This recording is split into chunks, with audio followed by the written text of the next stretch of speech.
Good evening everyone. तो आज हम बात करेंगे what is carbon sequestration. Carbon sequestration क्या होता है। आप सभी को पता है कि कार्बन डाइऑक्साइड जो है वो एक ग्रीन हाउस गैस है। उससे क्लाइमेट चेंज होता है, एक हीट ट्रैपिंग गैस है जिसकी वजह से अर्थ वार्म होता है। तो उसके बहुत सारे कॉन्सिक्वेंसेस हमें देखने को पड़ते हैं जो कि बहुत बुरा प्रभाव डालते हैं अर्थ के ऊपर।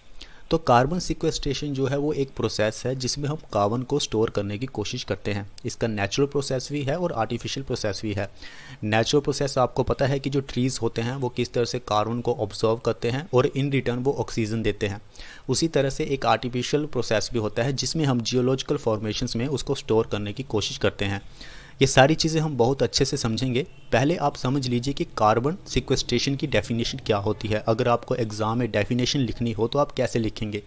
So carbon sequestration is the long term storage of carbon in plants, soils, geological formations and the ocean.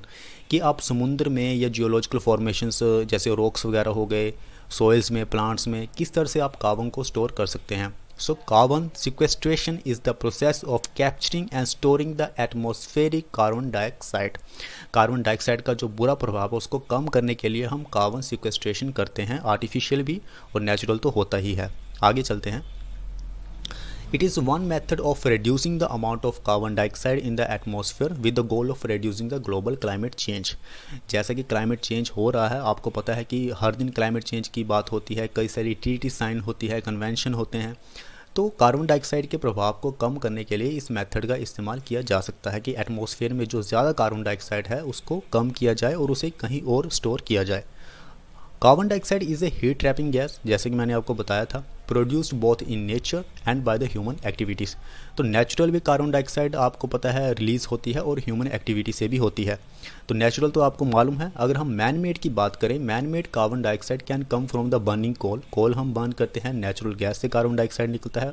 Oil की वजह से जब हम एनर्जी प्रोड्यूस करने की कोशिश करते हैं तो कार्बन डाइऑक्साइड निकलता है। Biologic carbon dioxide can come from the decomposing organic matter. Dead matter जो होते हैं, डेड वेजिटेशन जो होती है, जो माइक्रो ऑर्गेनिज्म या कुछ भी जो डिकम्पोज होता है उसमें भी कार्बन डाइऑक्साइड निकलती है। फॉरेस्ट फायर से जब जंगलों में आग लग जाती है तब भी कार्बन डाइऑक्साइड निकलती है। तो ये हमने समझा कि मैन मेड एक्टिविटी से और बायोलॉजिकल एक्टिविटी से कैसे कार्बन डाइऑक्साइड जो है वो रिलीज़ होती है एटमॉस्फेयर में। The buildup of carbon dioxide and other greenhouse gases in the atmosphere can trap heat and contribute to climate change। आपको पता है कि कार्बन डाइऑक्साइड और दूसरी जितनी भी जैसे मीथेन हो गए और जितनी भी ग्रीन हाउस गैसेज हैं वो हीट को ट्रैप करती हैं जिसकी वजह से क्लाइमेट चेंज होता है। अब हम बात करते हैं टाइप्स ऑफ कार्बन सिक्वेस्ट्रेशन। ये ज़्यादा इंपॉर्टेंट होगा हमारे ये समझने के लिए। तो इसकी सबसे पहली टाइप है terrestrial carbon sequestration. Terrestrial carbon sequestration is the process through which the carbon dioxide from the atmosphere is absorbed by the trees and plants through the photosynthesis and stored as carbon in soils and biomass, tree trunks, branches, foliage and roots। तो आपको पता है कि carbon dioxide जो है atmosphere में, तो जो ट्रीज़ होते हैं वो कार्बन डाइऑक्साइड को ऑब्जॉर्व कर लेते हैं और इन रिटर्न वो क्या करते हैं, ऑक्सीजन को दे देते हैं। किस प्रोसेस से? फोटोसिंथेसिस के प्रोसेस से।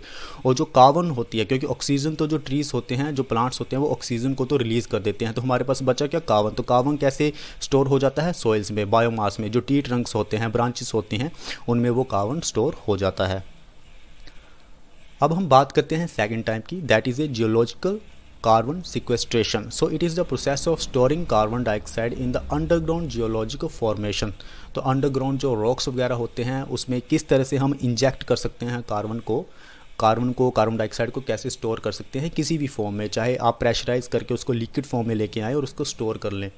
The carbon dioxide is usually pressurised, देखिए इसमें लिखा भी हुआ है, the carbon dioxide is usually pressurised until it becomes a liquid and then it is injected into the porous rock formation in geological basin. तो पहले pressurised किया जाएगा कार्बन डाइऑक्साइड को, उसको लिक्विड फॉर्म में लाया जाएगा और बाद में उसको इंजेक्ट कर दिया जाएगा जियोलॉजिकल फॉर्मेशंस में, यानी कि रॉक वगैरह में जो जियोलॉजिकल बेसिन्स होते हैं। So carbon dioxide can be stored including the oil reservoirs, gas reservoirs and unminable coal seams, saline formations and shale formations with the high organic content. Carbon dioxide को इन सभी जगह में भी हम स्टोर कर सकते हैं। आगे हम बात करते हैं ओशियन कार्बन सिक्वेस्ट्रेशन। समुद्र में, ओशियंस में कैसे हम कार्बन को स्टोर कर सकते हैं। Oceans observe, release and store large amount of A carbon dioxide from the atmosphere. देखिए जो ओशियंस होते हैं वो कार्बन डाइऑक्साइड को ऑब्जॉर्ब भी करते हैं और उसको रिलीज़ भी करते हैं। This can be done in 2 ways, enhancing the productivity of oceans biological systems through the iron fertilisation and injecting carbon dioxide into the deep ocean. सबसे पहले आप समझिए कि आयरन फर्टिलाइजेशन हम क्यों करते हैं। देखिए, आयरन फर्टिलाइजेशन हम इंटेंशनली करते हैं। Introduction of iron to iron poor areas of the ocean surface to stimulate the phytoplankton production, ताकि फाइटोप्लैंक्टन की प्रोडक्शन ज़्यादा हो सके। उससे क्या होगा कि कार्बन डाइऑक्साइड जो ऑब्जर्व करने की जो क्षमता होगी ओशंस की, वो और भी ज़्यादा इंक्रीज हो जाएगी। This can be done in 2 ways, enhancing the productivity of ocean biological system through the iron fertilisation and injecting the carbon dioxide into the deep ocean. और फिर कार्बन डाइऑक्साइड को हम ओशंस में और भी ज़्यादा इंजेक्ट कर देते हैं और कार्बन डाइऑक्साइड को हम स्टोर कर सकते हैं। ओशन कार्बन सिक्वेस्ट्रेशन के बारे में आप और भी ज़्यादा डिटेल में पढ़ना, अगर आप गूगल भी करेंगे तो आपको अच्छे से इसकी डिटेल मिल जाएगी। अब हम बात करते हैं कि चैलेंजेस क्या हैं आर्टिफिशियल कार्बन सिक्वेस्ट्रेशन के, क्योंकि नेचुरल तो आपको पता है, लेकिन आर्टिफिशियल कार्बन सिक्वेस्ट्रेशन वो एक मैन मेड है, तो उसमें क्या क्या प्रॉब्लम्स हमें आ सकती हैं। सबसे पहले तो लैक ऑफ टेक्नोलॉजी की बहुत ज़्यादा कमी है अभी कार्बन सिक्वेस्ट्रेशन में, अगर हम आर्टिफिशियली करते हैं। दूसरा है कि ये जो टेक्नोलॉजीज़ हैं ये अभी अपनी नेसेंट स्टेज में है, यानी कि अभी शुरुआत इसकी हो रही है, प्रॉपर पूरी तरह से ये डेवलप नहीं हो पाया है। And need an overhaul to be exploited.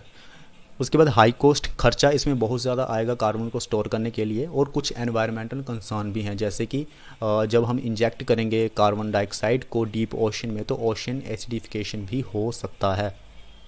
तो ये सारी चीज़ें हमने जानी कार्बन सिक्वेस्ट्रेशन के बारे में। मिलते हैं नेक्स्ट वीडियो में। Thank you.